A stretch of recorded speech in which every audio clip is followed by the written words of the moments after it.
meaningful. This is where the storytelling can really come in. So I know that every time, how many of you have been told you need to know your audience? Like this just drones on and on and on. And I want to kind of redefine what knowing your audience truly means. You need to write for people who are meaningful to you. Anybody recognize this background? What is it? Everything, everywhere. Yeah, this is Everything Everywhere All at Once, the movie. And when you watch a movie and also listen to an interview, you just know that this movie was crafted for a crowd, right? It was so obvious when you watch a movie.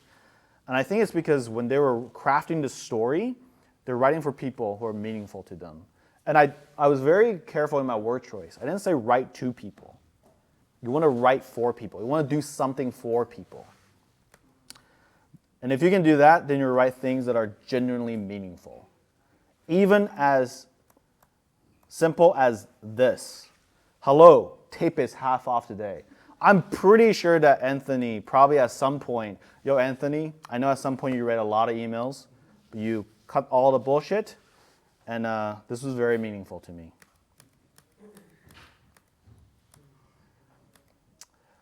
And here's a trick. Helpful to imagine writing, what is going on here? This is bad writing. Helpful to imagine the person you're writing for. Do you guys understand what I'm trying to say here? So, who's the first person you should be writing for? Yeah, so every time when you show us something, we are always telling you, would you even stop for this? Would you even read this? Because if you're not convincing yourself, then this thing is probably not going to be meaningful to anyone else. It's very obvious when you see, especially TikTok, right? TikTok and IG is a very interesting one where you can always tell who's trying to gain impressions, and all of the hooks and everything are all very formulaic. And so oftentimes, if I start to write with Farza, I would actually write to my past self, because I was in a state probably 2 or 3 years ago that I would be like, yeah, I want to do nights and weekends. I want to do nights and weekends. After I can write for young Jeff, then I would think, okay, I'm going to really think about a nights and weekends person I've come across, and this person is literally across from me, and I am trying to tell this person and convince this person this is a really good path. And that is where you can start to storytell. Let me see. Can you guys read this? Hard?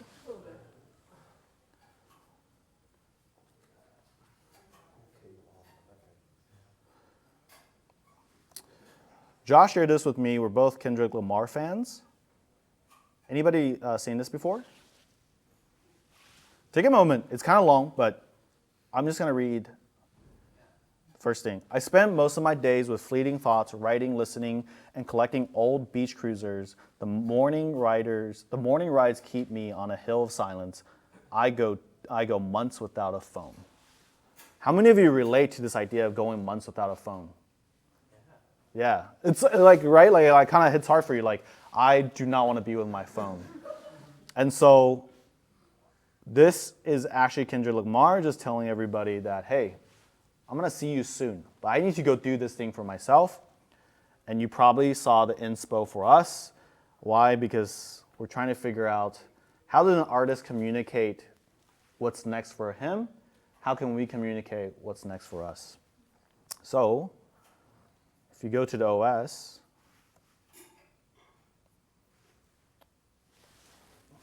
you will see this one. We're just kind of iterating. For example, the / what's next, the what's next email, the 2424, and all of it is just our attempts to communicate the same message over and over again. But yeah, if you want to take time, you can read this on the OS. And I think one thing to always recognize, and I actually also want to make a side comment, is a lot of you are very eager and hunger to like go viral. And I totally get that. Josh and I are constantly like, damn, why did this one get under 10K? This is fucked up. But it's very important to stay authentic. It will pay off. I swear to God, this will be the last time I mention Taylor Swift. I know that Taylor Swift has been mentioned too often, and this is the last time I'll talk about this. Anybody know what this album is? Nobody listens to Taylor Swift here? Red. Yeah, Red. Who here just hates Taylor Swift now? Okay. Yeah. Well, she's been on the news a lot. Okay. So, I want to start a story. This story is actually incredible. It's 2012. Taylor was about your age, 23-ish. She wrote this song when she was 21. And the song is called All Too Well, in which she put in the album Red. This is the OG 2012 album. And these are the lyrics. I walk through the door with you, the arrows code. If you don't care about music, it's whatever, right? Here's the important part, though. All Too Well was her favorite song, but she literally thought that, this is meaningful to me, but I don't think people are going to care. But I want to put this into my album anyways. And the fans were crazy for it. This has become like one of her anthems. How many of you know? Can you guys see these little bracelets? Do you know what they are? What are they? Yeah, Taylor Swift encouraged her fans. Actually, tell us about what Taylor Swift's friendship bracelets are. I don't know that much about it, but they make them at concerts and pass them out, right? Exchange them. Yeah. When you go to a concert, you can make. I actually never been. I just like studying her. Okay, now. Now. You go in my Spotify wrap up, it's just Taylor Swift. I will share my Spotify wrap up. I'm not ashamed of it. Okay, so when you go to her concert, she has all of you make friendship bracelets. It's actually a pretty cool phenomenon.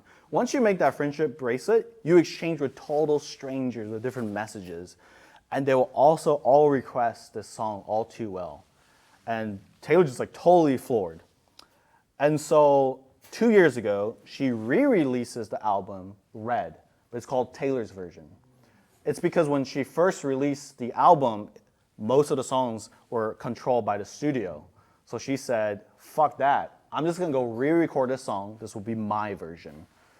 And it expanded this song into 10 minutes long, still one of people's favorite. And this background image, she actually turned it into a short film. All of you seen Stranger Things? What's the girl with the red hair? She actually stars in this. It's a pretty good short film, actually. Yeah.